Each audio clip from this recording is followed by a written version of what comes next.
हाँ जी, क्या मामला है ये जो आप इकट्ठे हुए आज? ये भाई साहब हम ना पिछले 15-20 साल से बाबा दलीप सिंह मार्ग पे गुरुद्वारा के सामने खोखे लगा के बैठे हैं जी।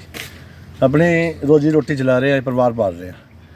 कुछ दिनों से ना पिछले 10 तारीख को सुबह हमारे दुकान खोलने से पहले हैं 5-6 बजे लगभग ये हमारे जो बेंच थे, जो हमारा सामान पड़ा था दुकानों के बाहर, ये सारे उठा के ले गए और नगर पालिका के पास एक ग्राउंड में गिर दिए।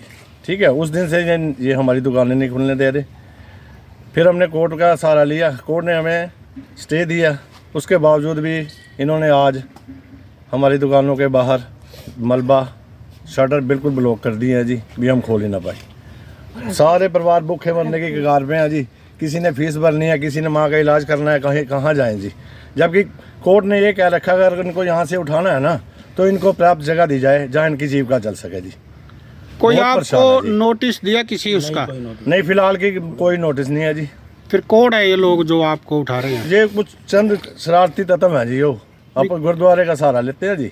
लेकिन जहाँ तक गुरुद्वारे व प्रशासन की बात है, उनका कोई इन्वॉल्वमेंट नहीं है जी। ये अपने तौर से ही लगे हैं जी। कौन है वो? इनमें जगीर सिंह है जी, एक केवल सिंह है जी, एक मनजीत सिंह है लड़का जी, एक परमजीत, डॉक्टर परमजीत है जी, और चंद 2-4 और है जिनको अननोन है, जिसको नहीं जानते। कश्मीर है जिसने आपका सामान तोड़ा है, उनकी कोई कंप्लेंट कोई कहीं आपने की है? थाने में करी है जी। SHO साहब के बाद FIR उन्होंने करी थी जी। उन्होंने DSP साहब के पास, DSP साहब ने मार करके हमें SHO साहब के पास भेजा था जी। कोई कार्रवाई? कोई अभी तक कार्रवाई देखो जी, आपके सामने ही है। कार्रवाई ये हुई है अभी, बिल्कुल ही हमें ब्लॉक ही कर दिया गया जी। ये हमारे पास ये एलिगेशन लगाते थे जी, इससे रोड बंद होता है। अब इन्होंने खुद मलबा डाल के रोड बंद कर दिया जी। अब आगे क्या कार्रवाई करोगे आप? कार्रवाई क्या करेंगे जी, हम तो हाथ जोड़ सकते हैं प्रशासन के आगे भी। प्रशासन हमारा सहयोग करे जी। से सभी देखो इधर सारे ऐसे आदमी हैं जी जो मेहनत करने वाले हैं।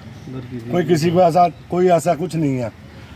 बिल्कुल बहुत संपत्ति वाले आदमी हैं जी। हम तो फिर भी जो मतलब प्रशासन, चाहे वो प्रशासन है चाहे वो गुरुद्वारा प्रशासन है, जो भी कंडीशन लगाता है, जो शर्तें लगाता है, हम उसको मानने के लिए तैयार हैं। हमें तो सिर्फ अपनी रोजी रोटी की जीविका चाहिए जी, बस। हमारी तरफ से कोई किसी को शिकायत नहीं है, कोई कुछ नहीं है लंबी चौड़ी।